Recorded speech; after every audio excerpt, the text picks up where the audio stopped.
Bana b'Imana nimuhumure, ukuri kuzaduha kuba mu bwigenge. Turabifashwamo n'amasomo yo kuri wa gatatu w'icyumweru cya gatanu cy'igisibo tariki 24 Werurwe 2021. Isomo rya mbere ryo mu gitabo cy'umuhanuzi Danieli, umutwe wa gatatu, murongo wa 14 kugeza ku 20, n'umurongo wa 24 kugeza ku 25, n'umurongo wa 28. Umwami Nebukadinezari abaza arakaye ati, mbese byaba ari ukuri koko Shadaraki, Meshaki na Abidenego ko mwamudakorera imana zanjye kandi ntimuramye ishusho rya zahabu n'imitse? None se mwiteguye ko nimwumva ijwi ry'akarumbeti, umwirongi, igitari, umuduri, iningiri, inanga n'ibindi biririmba muzapfuka maze mukaramya ishusho rabumbishije, mutariramya mugahita mujugunywa mu itanura rigurumana? Icyo gihe se nihe mana izabamvana mu nzara? Shadaraki, Meshaki na Abidenego basubiza umwami bati, shobuja Nebukadinezari, ntabwo ari ngombwa ko tugira icyo tugusubiza kuri iyo ngingo. Shobuja, niba imana yacu dukorera ishobora kudukiza itanura rigurumana ikatuvana mu nzara zawe, izaturokora. Nitanabikora kandi shobuja, umenye ko tutazakorera imana zawe cyangwa turamye ishusho rya zahabu wimitse. Nuko umwami Nebukadinezari ararakara cyane, arabisha kubera Shadaraki, Meshaki na Abidenego. Ategeka ko bacanira itanura rigatukura kurusha uko bisanzwe. Ategeka abanyangufu mu ngabo ze kuboha Shadaraki, Meshaki na Abidenego bakabajugunya mu itanura rigurumana. Abasore kuri batatu basingirizaga Nyagasani rwagati mu ndimi z'umuriro, maze umwami Nebukadinezari abumva baririmba. Nuko umwami arumirwa, ahaguruka n'ingoga, maze abaza inkoramutima ze ati, bari abantu ko ari batatu ntitwari twabajugunye mu muriro baboshye? Baramusubiza bati, nibyo rwose shobuja. Nyamara ndareba abantu bane bataboshye bariho bitemberera mu muriro ntacyo baganya, kandi uwa kane arasa n'umumarayika. Nebukadinezari niko kuvuga ati, ntihasizwe imana ya Shadaraki, Meshaki na Abidenego yohereje umumarayika wayo agakiza abagaragu bayo. Barayiringiye banga kumvira itegeko ry'umwami, bahitamo gutanga imibiri yabo aho gukorera cyangwa gusenga indi mana uretse imana yabo. Iryo ni ijambo ry'Imana. Turazirikanira isomo kwifashishije igisingizo cya Danieli. Himbazwa kandi uratwe iteka ryose.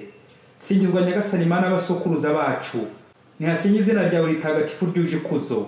Singizwa mu ngoro y'ikuzo ryawe ritagatifu. Singirizwa ku ntebe yawe y'ubwami. Singizwa umenye by'ikuzimu. Singizwa utetse ku bakerubimu. Singirizwa mu bushorishori bw'ijuru. Himbazwa kandi uratwe iteka ryose. Nyagasani Yesu nabane namwe. Amagambo mu Ivanjili ntagatifu Yesu Kristo uko yanditswe na Yohani, umutwe wa 8, murongo wa 31 kugeza ku 42. Muri icyo gihe Yesu abwira Abayahudi bari bamwemeye ati, nimukomera ku ijambo ryanjye muzamubaye abigishwa banjye by'ukuri, kandi muzamenya ukuri, maze ukuri kubahe kwigenga. Baramusubiza bati, turabo mu nkomoko ya Aburahamu, nta wigeze atwigarurira, watubwira ute ngo muzigenga? Yesu arabasubiza ati, ndababwira ukuri koko, umuntu wese ukora icyaha aba ari umugaragu w'icyaha. Burya umugaragu ntahora iteka mu nzu, ahubwo umwana ni wihoramo. Umwana nabakura ku bugaragu, icyo gihe muzamubaye abigenga koko. Nzi ko mukomoka kuri Aburahamu, ariko murashaka kunyica kuko ijambo ryanjye mutarizirikana. Ngiye mvuga ibyo nabonye kwa data, namwe mukora ibyo mwumvanye so. Baramusubiza bati, umubyeyi wacu ni Aburahamu. Yesu nawe arababwira ati, niba muri abana ba Aburahamu, nimukore ibyo Aburahamu yakoze. Ubu rero murashaka kunyica, jye ubabwira ukuri numvanye Imana, ibyo Aburahamu ntiyabikoze. Mwe murakora ibyo so akora. Baramubwira bati, ntabwo turi ibyarirano, dufite data umwe, ni Imana. Yesu arababwira ati, yaba Imana yari so mwankunze, kuko nkomoka ku Mana nkaba naraje. Sinaje ku bwanjye, niwe wantumye. Iyo ni Ivanjili ntagatifu. Bana b'Imana, Kristo naganze mu mitima yacu. Muri iki cyumweru Imana yibanze cyane ku ijambo ukuri, kuvugisha ukuri, gukoresha ukuri, kugendera mu kuri, kubaho mu kuri. Nta kindi Imana igamije ni ukugira ngo irebe ko twakira, twava mu bucakara bwa sekibi, ikinyoma n'ikibi bavandimwe. Imana rero iratwifuriza icyiza, ntishaka ko twaguma habi. Amasomo y'uyu munsi afite ingingo remezo igira iti, ukuri kuzabaha kwigenga. Yezu wonzira ukuri n'ubugingo, duhe kukwigana. mu isomo rya mbere abasore batatu Shadaraki, Meshaki na Abidenego banze kuramya ibigirwamana by'umwami Nebukadinezari, umupagani, umunyamahanga. Uko kwigenga no gukomera ku Mana y'ukuri byatumye bahabwa igihano cyo gutwika mu itanura, bagapfa bagashirira. Ariko Imana bemeye rya zina ngo nzuwo nemeye yarabarokoye, nuko ntibashya. Dore noneho kwa kuri bavuze ko guca mu ziko ntigushye. Nuko kuri uyu muhanuzi Daniel atubwiye, bavandimwe, isi yuzuye inkoma amashyi nyinshi, babandi bacinya inkoro, yuzuye abami benshi bashaka ko tubakeza, tukabapfukamira, tukabashimisha, ngo tubaramye, tubasenge nkaho ari Imana, tukarenganya abandi twitwaje ubwo butoni bw'ikinyoma twagize mu maso y'abatware, kandi abatware baratwanga burya bagakomeza kudutwara kwa shitani, nyamara Imana niyo nkuru. Ikiruta ibindi ni ukubaha Imana, ni ugukora ibishimisha Imana buri munsi, aho gushimisha abantu nyuma bakaza kuduhemba umuriro. Rero twihatire gukurikiza amategeko y'Imana nk'aba basore, nibwo tuzigenga. Yobu umutwe 28:28 ati, utinya Nyagasani nibwo buhanga, kandi kuzibukira icyaha nibwo bwenge. Amen. Nguko kwigenga, gukora neza, kuba intungane. Mu ivanjiri y'uyu munsi Yesu araburiye abayahudi ati, nimukomera ku ijambo ryanjye muzamubaye abigishwa banjye by'ukuri, kandi muzamenya ukuri, maze ukuri kubahe kwigenga. Amen. Kwigenga ntabwo ari ukuba ikigenge, libertinage. Oya, kwigenga, la liberté, ni uburyo bwo gukora icyiza, c'est faire le bien, ni uguhitamo icyiza, nibwo bwigenge. Naho ikigenge ni wa uva ko ntawe uri kumugenzura, akitwara nabi uko ashatse, akaryama uko ashatse, akabyuka uko ashatse, agakora amafuti ryaguye, ngo ntawe umuhana ntawe umuruzi. Mbese nka femme libre, umugore w'igishegabo wigenga, cyangwa umugore urangaza inzugi zose z'inzu ngo nuko umugabo adahari, akaba ikigenge nyine, akabaho mu kinyoma. Bavandimwe, ikinyoma, icyaha kiratuzitira, kikaturoha mu itanura, kikatuboha, tukabagaragu b'icyaha, tukabagaragu ba shitani. Ubwo se tuba tukigenga kandi twabacaka n'imbata za shitani? Ni koko ibyaha biraducakaza bikadushyira ku munigo, tukaba ibyigenge, imbata za shitani. Umuhanga ati, nushaka kumenya ko wigenga by'ukuri, uzacuye igihe uri wenyine. Niba icyo gihe urushaho gukora neza, ubwo urigenga. Niba nabwo ari bwo urushaho gukora nabi, ibibi byihishe, ngo ntawe noneho kuruza ukisanzura, uri ikigenge, uri ikinyoma. Mu karere kamwe umubyeyi yari afite impano y'ubushishozi cyane cyane ku bana be. Igihe umwana we yabaga hari amabwa yakoze, umubyeyi yahitaga abyumva, akumva hari akantu kamujombye mu mutima, nubwo atahitaga afindura icyo ari cyo.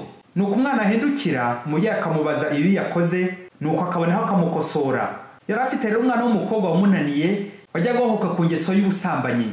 Ubwo se agahita abimenya vuba vuba, yumva nyina ako kantu kamujomba mu mutima igihe uwo mukobwa yabaga yabikoze.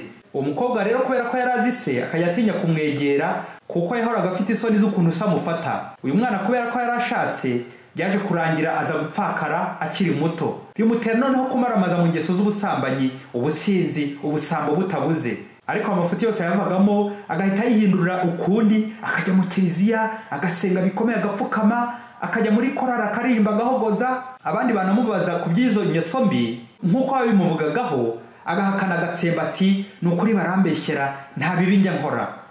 Uwo ku manywa akitabira neza gahunda z'Imana uko bikwiye nk'intangarugero, ariko nijoro agahindura, agakomeza kwara abagabo b'abandi, ariko we ntanabyemere. Ibyo byose bigashengura se nubwo batari baturanye, ariko akabimenya. Uyu mugore nawe yahoraga yifuza uburyo yacika kuri izo ngeso mbi, yabigerageza bikamunanira. Rimwe agafata umugambi ko nta n'umugabo n'umwe azongera kuvugisha, ubundi hashira iminsi akongera, ariko agahora ababazwa nuko bagendaga bamuvuga nabi, nubwo atabyemeraga bwose, ahubwo agahakana. Ndetse akabazwa nuko yumva yarababaje se.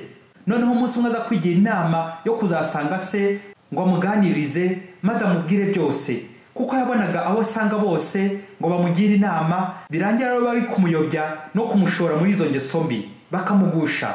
Ageze kwa se, se aramubwira ati, mwana wanjye, ibyo ukora byose bibi bingeraho, bikandya kandi. None rero kanguha umuti w'izo ngeso mbi zose ufite, wibuzemo ukuri. Genda rero ntuzongere kubeshya na rimwe, uzahita ukira izo ngeso zose. Nihashira amezi 3 uzagaruke umbwire, nubishobora uzahirwa ubuzima bwawe bwose. Nutanabishobora nabwo uzazumbwira uko byakunaniye kose, nongere ngufashe mwana wanjye.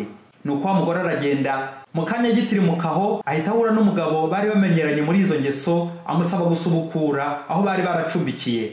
Umugore yatekereza ibyo se amaze kumubwira n'ukuntu yazabeshye se ko atasambanye, kandi bigiye kuba nyine akumva isoni ziramufashe kandi ko nubwo yabeshya se azahita abimenya. Nuko abwira wa mugabo ati narihannye sinzongera. Wa mugabo arikubura agenda amaramasa. Wa mugore arakomeza urugendo, ageze mu rugo ari ubusinzi ari n'ubusambo n'izindi ngeso mbi zose zari zaramwibasiye, yashaka kongera kuzigwamo akagira ipfunwe zo kuzajya kubeshya se ko atabikoze, kandi se nyine byaramugezeho kare. Nuko agahita avuga ati sinzabeshya papa umusaza w'ibe abantu bose bubaha kuriya, nzirinda kubeshya papa no kongera kumubabaza. Igishuko cyose cyamuzaho nuko agahita atekereza ati sinzabeshya papa ntazapfa. Nuko akagitsinda gutyo. Nuko amezi 3 arangiye yongera kujya gutekereza se ko byagenze kose nta cyamukinze. Nuko se aramubwira ati mwana wanjye kwigenga rero nukuvugisha ukuri aho uri hose buri munsi, ntuzongere kubeshya kandi uzahora urwana urugamba buri munsi, uterwa ipfunwe n'ikinyoma ushengurwe nacyo, bityo uzabaho neza kuko umuti w'ingeso mbi nyinshi ari ukuri. Nkuko muganga asaba umurwayi kunywa imiti, nawe rero umuti w'ukuri uzajya ufata buri munsi, mu gitondo ukuri, ku manywa ukuri, na nijoro ukuri, iminsi yose ukuri. Wa mugore guhera ubwo ntiyongera kuhoka ku ngeso mbi kubera gukorera mu kuri. Bavandimwe, uyu mubyeyi arashushanya Imana imenya byose mbere yacu, ibyo twakoze byose. Nubwo twashushanya bagenzi bacu, ariko Imana yo iba yatubonye kare kandi bikayibabaza bikayishengura. Dore ko icyaha kimeze nk'inkota ubujomba mu mutima w'Imana igihe ugikoze. Ngaho rero utekereza nawe muvandimwe inshuro ubeshya, uzigeranye n'ibyo byuma bityaye ubujomba mu mutima w'Imana umubyeyi wawe. Ibaze nawe nanjye nibaze. Nawe muvandimwe, reba uyu munsi mu buzima bwawe ingeso ziri kugucakaza zose, ukaba imbata ya shitani, ukaba umugaragu w'icyaha, ukibwira ko wigenga kandi uboshywe, uboheye mu itanura. Reba ahantu hose wagiye ukwirakwiza ibinyoma kandi ngo ugatsinda da, ugacanga abantu ukababeshya bagakwemera ukabemeza kandi ari ibinyoma wambariyeho. Umuti w'ikinyoma ni ukuri, va ku ngoyi ya shitani. Reka kuba amacabiranya, kibeshya, umucanzi na kimwamwanya. Va mu byaha, kora neza, ugira igitinyiro cy'Imana yonyine, bityo ukuri kuzaguha kuba mu bwigenge. Urakoze Yezu kunkiza. Padiri Masumbuko Ladislas wa Diyoseze ya Cyangugu. Yesu, yo mahirwe yanjye.